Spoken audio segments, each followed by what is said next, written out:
Hello everyone, it's me Uncle John. Today I am going to read S66026, Who's in Love with Arthur, Chapter 6. The night Arthur called Buster on the phone. I need some advice, he said. Gee, Arthur, you sound so serious. That's because I need serious advice. Okay, let me get serious too. I just put on my serious hat and spin the propeller. Arthur told him what had happened. When he was finished, Buster was silent for a moment. You're kidding, right?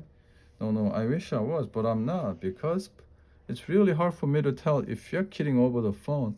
I mean, I can't see your face. Your face always gives you away, Arthur, but since I can, Buster, trust me, I'm not kidding. I'm very serious in that case. It's just to you, Francine. I mean, that's what I thought too. At least at first, it seemed like we were just good dancing partners, but that wasn't enough for her. She brought in matching cowboy hat, and then she let me use her old baseball glove. Buster stopped laughing. That is true. He remembered he had been at the game. I don't know what's coming next. Do you think I should be worried? It's hard to know with girls, said Buster. They can be very mysterious. Maybe you better keep away from her. How can I do that? Asked Arthur. Francine is one of my best friends. Yeah, but what if she tries to kiss you? Arthur gulped. What? That's what girls do when they like you. You're making that up. No. I heard some of the fifth graders talking one day at lunch. Arthur slumped down in his chair. His eyes were open in shock. Arthur, Buster called out. Are you okay, Arthur? Arthur hung up the phone in a daze. He went up to his room, lay down on his bed, and stared at the ceiling. Arthur was sitting on an examination table at the doctor's office. He was shivering, and his body was covered with the red rash. His mother and father were standing nearby. They looked worried. Mr. and Mrs. Reed, said the doctor, I'm afraid I've some bad news. Your son has cooties. Oh no.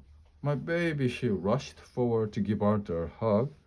Be careful, said the doctor. He is highly contagious. But how could this happen? We try to make sure Arthur eats from all the food groups, and he brushes teeth morning and night. It's not a question of diet or personal grooming. Arthur got the cooties from a kiss. Mrs. Reed gasped. Arthur, is this true? I don't know, said Arthur. Has anyone been kissing you lately? Well, Grandma Dora. Family doesn't count. Arthur stopped to think. Well, then only Francine. And who is this Francine? A friend? Just a friend? Honest? Is there no cure? Asked Mr. Reed. Doctor shook his head again.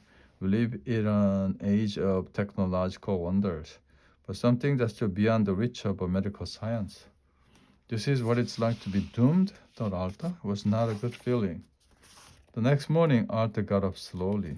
Come on, Arthur, said his father, passing by the bedroom door. Let's get moving. He took a step back and peered at his son. Are you feeling okay?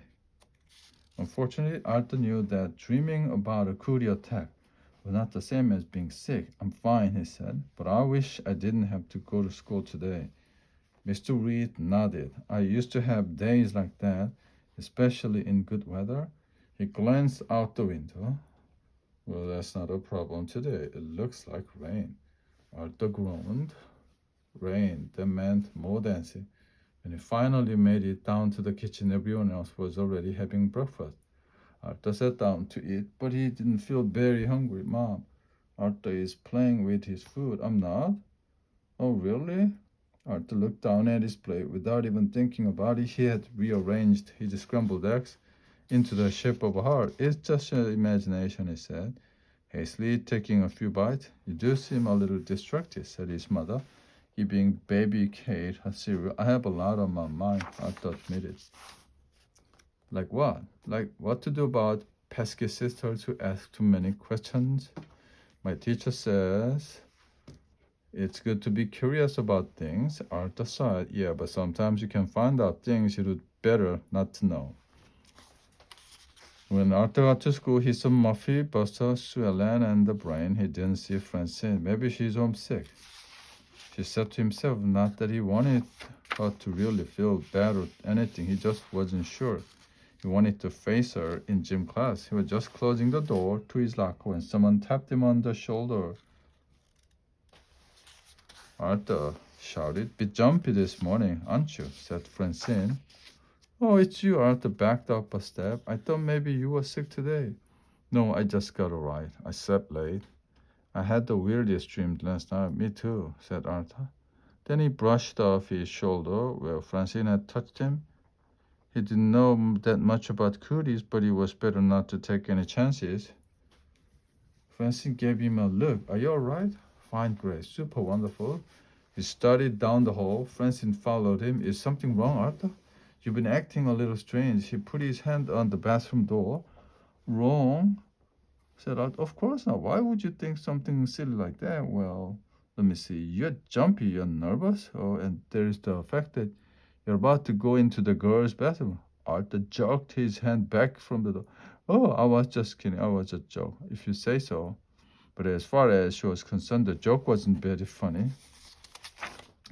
Chapter 8. Even though Francine thought Arthur was acting strange, she still saved him a seat at lunch. "Over here, Arthur," she called out, waving to him across the crowded cafeteria. Arthur pretended not to see her. He tried to sit at a table of fourth graders. They reluctantly made room for him. "Thanks," said Arthur. "So you guys come here often?" The fourth graders ignored him. "Did you hear something?" one of them asked. "I think it was a bug," said another. "I wish that bug would buzz off," said a third. "I don't like it being here." Hey, Arthur looked up. Francine was standing beside him. "Oh, why are you sitting over here?" she asked. "I was saving you a seat. Didn't you see me? Oh, well, I guess I wasn't paying attention anyway. I thought I would miss some new friends today." The fourth grader snickered, then put her hands on her lips. "Fine, see if I care. I'm going back to my lunch. I don't want it to get cold." She turned sharply and left. Arthur smiled at the rest of the table. "She's a friend, not a girlfriend or anything like that. Just a friend who happens to be a girl. That makes sense, doesn't it?" First graders stared at him. When Francine returned to her table, Prunella could see something was wrong. "What's the matter?" she asked. Francine shook her head. "Arthur is. What's the matter? He's acting really strange around me." Prunella was interested. "Like how?" "Whenever I try to talk with him, he makes excuse to get away, except yesterday, when he insisted I meet him in private at the sugar bowl." Prunella had an idea. "Tell me something. Do his cheeks get red at this time?" Francine stopped to think. "Yeah, I guess they do." "Does he hesitate a lot when he talks?" Francine nodded. "Well then, I think I know what's going on." "You do?" "I hate to say this, Francine, but I think Arthur is in love with you." Francine almost fell over. "What? Arthur with me? That's ridiculous." Prunella shrugged. "I'm sorry, but he's just showing all the signs." Francine made a face. "That's the grossest thing I ever heard." "It's quite common, really. Usually shows up in older boys." "Arthur may just be a little ahead of himself." "Why me, though? Am I so irresistible?" Prunella sighed. "It's a burden, I know. With that burden comes responsibility." "What do you mean?" "Well, you have to tell Arthur the truth that you don't love him, but you also have to be careful. You don't want to break his heart." "You're right," Francine agreed. "That means finding a quiet, private moment to share your feeling. It's a delicate situation." Francine looked across the cafeteria at Arthur. He was not looking back. He was just staring down at his plate. The poor guy, she thought. I'll have to be very gentle with him. Arthur approached the gym in slow motion. His hands were clammy and the sweat was gathering on his forehead. He didn't need a crystal ball to predict that the next hour was going to be a disaster. He just knew. As expected, Mrs. McGrady was preparing to lead everyone again in dancing. The kids gathered at one end of the gym. Arthur and Francine nervously faced each other. "Well, here we are," said Arthur. "Yes, Francine, here we are, all right." "I don't see the cowboy hat." "No," said Francine. "I guess I left them behind." "I could run back and get them if you want." "No, no, no." Anyway, I've been thinking, me too, Francine added quickly. Have you been thinking about the same thing that I have? I don't know. What were you thinking about? Arthur hesitated. Well, what were you thinking about? You first. Okay. Maybe we shouldn't dance with each other. Francine finished for him. Arthur looked relieved. Right, he said. Okay, said Francine. They looked around for other partner. Arthur paired off with Muffy, while Francine stood next to Binky. All right, cowboys and cowgirls, said Mrs. McGrady. Let's see how much you remember from our last hold on. She turned on the boombox. Bow to your corner and bow to your partner. She said everyone bowed smoothly except Binky, who bent down a little too far and knocked his head against Francine's. Oh, ow, Binky, sorry. Look, Binky, you have to be careful. I only have these 2 feet, you know. I can't go to the mall and buy replacement. Binky grinned at her. I suppose you'd rather be dancing with Arthur. I would not. Now pay attention. Here comes the next move. Mrs. McGrady clapped her hands. Now everybody promenade.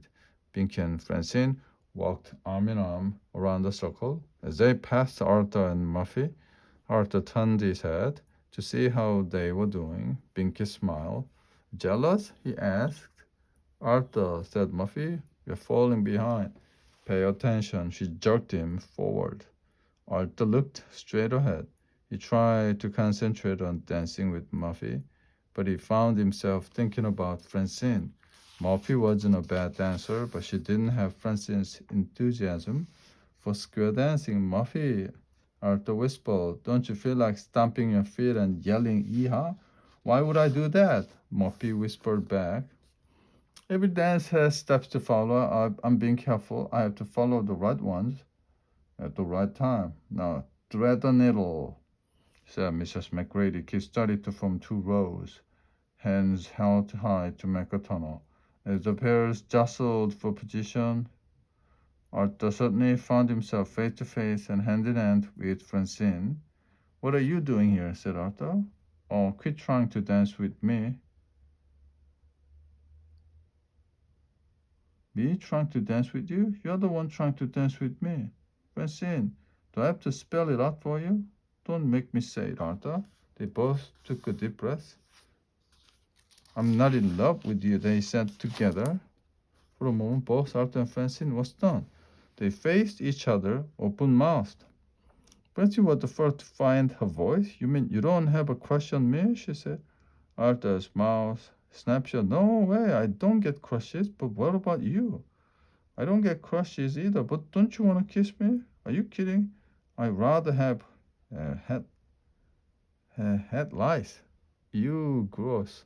So Prunella, who was standing nearby, suddenly Arthur and Francine realized that the dance had ended and everyone was staring at them. This could have been embarrassing. Actually, it was embarrassing. But suddenly both Arthur and Francine realized the whole thing was so ridiculous that they burst out laughing. But I thought, Francine started to say, well, I was positive. Arthur stammered back. Okay, show is up, everyone. Grab a partner. The music started up again. Arthur turned to Francine. He made a little bow. May I have this dance? He asked. Francine curtsied back. Yes, you may. What about us? Asked Muffy. Binky was standing beside her. Don't worry, said Francine. You still have each other. Arthur finished for her. All right, Binky. Let's try it again. As Arthur and Francine started skipping around the circle, Francine grinned. Here, I'm glad that's over. Me too.